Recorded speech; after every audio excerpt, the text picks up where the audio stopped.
Welcome to the West Wing Week, your guide to everything that's happening at 1600 Pennsylvania Avenue. This week, the president aimed to get a tax compromise that will protect the middle class and spur private sector job growth, and hosted a day-long meeting with the CEOs of our nation's leading businesses. That's December 10th to the 16th, or All These Pens. There you go. Thank you. On Monday, December 13th, the President and First Lady visited Harriet Tubman Elementary School, where the President signed the Healthy Hunger-Free Kids Act, a major step forward in our nation's effort to provide all children with healthy food in schools. I got to sign it with all these pens. So. Because of this legislation, we will increase access to healthy, quality meals in schools and strengthen nutrition programs that serve young children. We can all agree that in the wealthiest nation on earth, all children should have the basic nutrition they need to learn and grow and to pursue their dreams.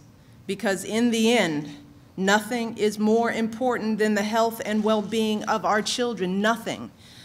And our hopes for their future should drive every single decision that we make. Later, President Obama and the 2010 NBA champions, the Los Angeles Lakers, visited the Town Hall Education Arts Recreation Campus, where they boxed care packages for wounded warriors with local youth from the Boys and Girls Club. You still you saw my lip got busted. No, I saw that. That didn't happen when I was playing with y'all. I saw that, man. The Lakers opted to focus their visit to D.C. on community service. Well, listen, these guys are doing outstanding work giving back to communities, and but it's young people like you who get in these good habits of looking after other people, thinking about the community that really makes all the difference. So we're very proud of you. Thank you. Monday evening, the president spoke about the middle-class tax cut compromise making its way through the Senate. I recognize that folks on both sides of the political spectrum are unhappy with certain parts of the package, and I understand those concerns. I share some of them. But that's the nature of compromise, sacrificing something that each of us cares about to move forward on what matters to all of us. Right now, that's growing the economy and creating jobs. On Tuesday, December 14th, by the light of the first fire lit in the Oval Office this season, President Obama signed an executive order creating the White House Council for Community Solutions. The council will provide advice to the president on the best ways to mobilize citizens, nonprofits, businesses, and government to work more effectively together to solve specific community needs. We got a lot of creativity, a lot of people with hands-on experience, and so I've got big expectations.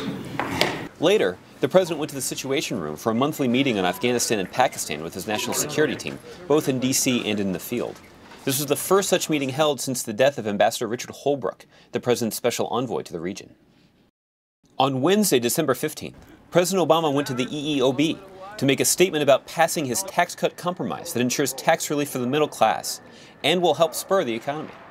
I am absolutely convinced that this tax cut plan, while not perfect, will help grow our economy and create jobs in the private sector. It'll help lift up middle-class families who will no longer need to worry about a New Year's Day tax hike. It's a little chilly out here. The president then crossed Pennsylvania Avenue to the Blair House, where he held a day-long session with CEOs from across the country.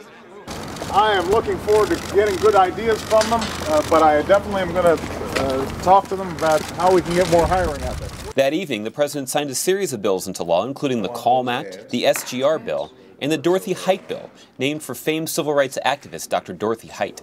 She was just such a blessing to everybody. That's right. That's right. Obviously, the last time I saw some of you was at her funeral. That's right. Which was a true celebration. And the spirit in that remembrance was reflective of who she was. On Thursday, December 16th, President Obama went down the street to the Department of Interior, where he attended the Tribal Nations Conference, affirming his administration's commitment to government-to-government relationships between the federal government and these tribal nations. The president then went to the Brady briefing room with Secretary Clinton, Secretary Gates, and General Cartwright to discuss the conclusions of the Afghanistan-Pakistan Annual Review, working toward the planned drawdown of troops next year. We are moving toward a new phase in Afghanistan, a transition to full Afghan lead for security that will begin early next year and will conclude in 2014, even as NATO maintains a long-term commitment to training and advising Afghan forces. To find out more information on any of these topics or to see complete videos of these events, go to whitehouse.gov. And thanks again for checking out your West Wing Week. My husband worked very hard to make sure that this bill was a priority in this session, and I am grateful to you. Because I would have been sleeping on the couch. But I am thrilled to be here. We won't go into that. Just say it got done, so you don't have to go down that road. But I am thrilled.